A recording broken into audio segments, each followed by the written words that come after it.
தரிசனம் டிஜிட்டல் நேயர்களுக்கு எனது வணக்கங்கள். இன்னைக்கு நம்ம பேச போற விஷயம் என்ன அப்படின்னா, ராகு, கேது. இந்த ராகு, கேது பெயர்ச்சியாகுறதே இந்த வருட கடைசியில தான்.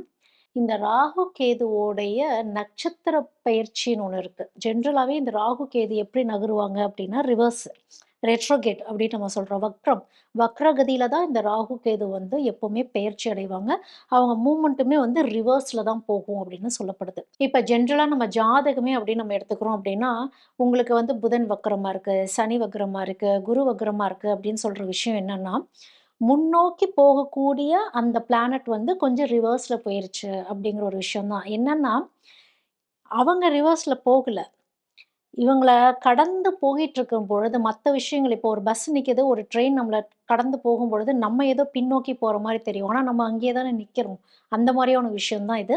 ரெட்ரோகேட் அப்படிங்கிறது. பின்னோக்கி போகுறதுங்கிறது. அப்போ இந்த ராகு, கேது பொதுவா என்ன செய்வாங்க அப்படின்னா, முன்னோக்கி போகக்கூடிய கிரகங்கள் இருக்கு இல்லையா? அவங்கள தான் எதிரிகளாவே பார்ப்பாங்க. அதாவது கரெக்ட்டா போய் இந்த ராகு கேது கிட்ட போய் சிக்கிற மாரியான விஷயம் அப்படிங்கிறது தான். ஒவ்வொரு பிளானட்டும் போய் என்னடா ராகு கேதுட்ட சிக்கிருச்சு. அப்ப அந்த ராகு கேதுனாலே கெடுதல் தான் செய்ய போறாங்களா அப்படின்னா, இந்த ராகு கேதுவ பொறுத்தவரைக்கும், இந்த ராகு கேதுங்கிற ஒரு விஷயம் இல்லைன்னா, இந்த பூமியோடைய சுழற்சியே இல்லன்னு தான் சொல்லணும். இந்த பூமியில இந்த அளவுக்கு நம்மளுக்கு டெக்னாலஜி இவ்ளோ டெவலப் ஆயிருக்கு. ஆன்மீகம் இந்த அளவுக்கு ரீச் ஆகியிருக்கு அப்படின்னா, இது ராகு கேதுவால தான். ஒரு டெக்னாலஜி டெவலப்மெண்ட்னா அது ராகு. ஆன்மீகம் பயங்கரமா ரீச் ஆயிருக்கு. ஒரு ஆன்மீக தெளிவு கிடைச்சது. ஒரு கிளாரிட்டி வந்தது அப்டின்னா அது கேது. அப்போ ராகு எந்த விஷயத்துக்கு குடுக்கும்னா, ஆசைகள் அதிகமா தூண்டும். எல்லாமே பிரம்மாண்டம். அதிகமா குடுத்துரும். பின்விளைவுகள் தெரியாது. கேது என்ன பண்ணும்னா, ராகு எதை கொடுத்ததோ அத கரெக்ஷன் பண்றக்கு வரும். முடிஞ்ச அளவுக்கு புடுங்கறக்கு வரும். ராகு குடுத்தத கேது புடுங்கும். கேது உங்கள டிட்டாச் பண்ணி வச்சிருக்குன்னா, ராகு திரும்பவும் ஆசைய தூண்டும் அப்படிங்கிறது தான். ஸோ அந்த யானை வரும் முன்னே, மணி ஓசை வரும் பின்னே அப்படிங்கிறதெல்லாம் ஒரு விஷயம் இருக்கு இல்லையா? அந்த மாதிரி ராகு ஆல்ரெடி ஒரு விஷயத்த குடுத்துட்டு போயி, கேது புடுங்கும் அப்படிங்கிறது தான். அப்போ சரி இது முன்னோக்கி வரக்கூடிய கிரகங்கள ராகு, கேது ஆக்கிரமிச்சுடுறாங்க அப்படிங்கிறப்போ, இவங்கள மாரியே பின்னோக்கி போகக்கூடிய அந்த ரெட்ரோகிரேட் பிளானட்ஸ்ன்னு ஒண்ணு இருக்கு இல்லையா? ரிவர்ஸ் போகக்கூடிய பிளானட்ஸ் அவங்கலாம் என்ன ஆவாங்க அப்டின்னா, அவங்கள ராகு கேதுக்கு புடிக்கும். ஏன்னா, ரிவர்ஸ் திங்கிங் எல்லாமே. இப்போ ஒரு புதன் வக்ரம் அடைஞ்சிருச்சுன்னு வச்சுக்கோங்களேன், மறைஞ்சிருந்து சில வேலைகள் பார்க்கும் அப்படிங்கிறப்போ, ஒரு வேள புதனோட ஒரு ராகு இருக்குது. இது 2மே இந்த புதனும் வக்ரம் ஆயிடுச்சுன்னு வச்சுக்கோங்களேன், இவங்க தான் அரிதான பல விஷயங்கள மனித மூளைக்கு அப்பாற்பட்ட விஷயங்கள்லாம் கண்டுபிடிக்கிறவங்க, இந்த மாரி புதன் தான் செய்வாங்க. ரிவர்ஸ் திங்கிங்ல பின்னாடி இருந்து பிஹைண்ட் த ஸ்க்ரீன்ல இருந்து செயல்படக்கூடிய விஷயங்கள் எல்லாமே இந்த புதன் பண்ணும் அப்படிங்கிறது தான். அப்போ இந்த வக்ரம் அடைந்த பிளானட்ஸ இந்த ராகு, கேது எதுவுமே செய்ய மாட்டாங்க. செய்ய மாட்டாங்கன்னா, பெரிதா கெடுதல் அப்படிங்கிற ஒரு விஷயத்த அவங்க செய்ய மாட்டாங்க. ஜென்ரலாவே இந்த ராகு, கேதுக்கு ஒரு குணாதிசயம் என்ன இருக்குன்னா, இவங்களுக்குன்னு வீடு கிடையாது. ராகு, கேதுக்கு. அப்போ என்ன பண்ணுவாங்கன்னா, யாரு தனக்கு எதிர்த்தாப்புல வராங்களோ, அவங்களாவே தன்னை சித்தரிச்சிருப்பாங்க.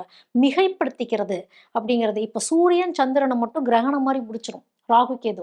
டோட்டலா ஆக்கிரமிச்சுரும். இப்போ ஒரு சந்திரன போய் ஒரு ராகு பிடிக்குது அப்படின்னு வச்சுக்கோங்களேன், அது 2 விஷயம் நடக்கும். ஒண்ணு ரொம்ப பயந்தே இருப்பாங்க. இல்லன்னா, சுத்தமாவே பயமே இல்லாம இருப்பாங்க. என்ன சொன்னாலும் புரியாதுங்கிற மாரியே இருக்கும். கேது போய் பிடிச்சிருச்சுன்னு வச்சுக்கோங்க, சந்திரன. இவங்களுடைய தாட் எப்படி இருக்கும்னா, ஸ்டாக்னன்ட்டாவே இருக்கிற மாரியே இருக்கும். அ எதுலயுமே எதுலயுமே ஒரு பற்று அப்படிங்கிற ஒரு விஷயம் இருக்காது அப்படிங்கிறது தான். ஸோ இந்த ராகு, கேதுக்குமே குணாதிசயங்கள் அப்படிங்கிறது மாறும். இப்ப சூரியன போய் பிடிச்சிருச்சு ராகு. சூரியன், ராகு அப்படின்னு வச்சுக்கோங்க. இவங்கள யாராலயுமே கண்ட்ரோல் பண்ணவே முடியாது. ஆல்ரெடி சூரியன் பிரகாசம்.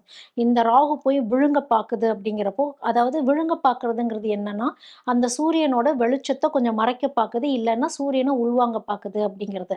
அப்போ இவங்கள யாராலயும் கண்ட்ரோல் பண்ண முடியாது. இவங்களுக்கு அட்வைஸ் பண்ணா சுத்தமாவே லிசன் பண்ண மாட்டாங்க. தான் என்கின்ற ஒரு அகந்தையான விஷயம் அபரிதமாவே இருக்கும் அப்படிங்கிறது தான். இதே இது ஒரு சூரியன் கேதுவ போய் பிடிச்சிருச்சுன்னா, இத டோட்டலா இருள் சூழ்ந்த மாரியான ஒரு விஷயத்த பண்ணிடும். அ அப்ப இவங்கனால மத்தவங்களுக்கு டிஸ்டர்பன்ஸ் வரும். மத்தவங்க என்ன ஃபீல் பண்றாங்க அப்படிங்கிறது இவங்களுக்கு தெரியாது. எனக்கே எல்லாமே நடக்கட்டும். யார் கேடு கெட்டு போனா என்னங்கிற ஒரு விஷயத்தையும் குடுக்கும். இன்னொரு விஷயம் என்ன குடுக்கும்னா, கான்ஃபிடன்ஸ் லெவல ஒரு சிலருக்கு குறைச்சிரும். ஸோ இந்த மாரி இந்த ராகு, கேது ஒவ்வொரு மனிதனுடைய வாழ்க்கையிலும் சில மாற்றங்கள் அப்படிங்கிறத பண்ணிட்டே தான் இருப்பாங்க அப்படிங்கிறது தான். இந்த மார்ச் 29ஆம் தேதி 2026ல பெயர்ச்சி அடையுது. அதாவது நட்சத்திர பெயர்ச்சி அடையுது அப்படிங்கிறது தான். அப்போ இந்த சதயத்தில இருந்து அவிட்டத்துக்கு போகுதுங்கிறது என்னன்னா, இல்யூஷன்ல இருந்து ஆக்ஷன். அதாவது மாயையிலிருந்து செயல்பாட்டு முறைக்கு அ அதாவது ரியாலிட்டி லைஃப்ன்னு சொல்றோம் இல்லையா? உண்மையான வாழ்க்கை நிலைக்குள்ளார ஆக்ஷன் எடுத்து போக வைக்க போகுது அப்படிங்கிறது தான். இவ்வளோ நாள் வந்து மாயையிலேயே இருந்து, பயத்திலேயே இருந்து, செய்யலாமா, வேணாமா அப்படிங்கிற விஷயத்துல இருந்து, அடுத்த செயல்பாட்டு முறைக்கு. உடனே இதெல்லாம் நடந்துருமா அப்படின்னா, கிடையாது. ஏன்னா, இந்த ராகு, கேது, இந்த சனி, குரு இவங்கலாம் எப்படின்னா, மெதுவா தான் டிராவல் பண்ணுவாங்க.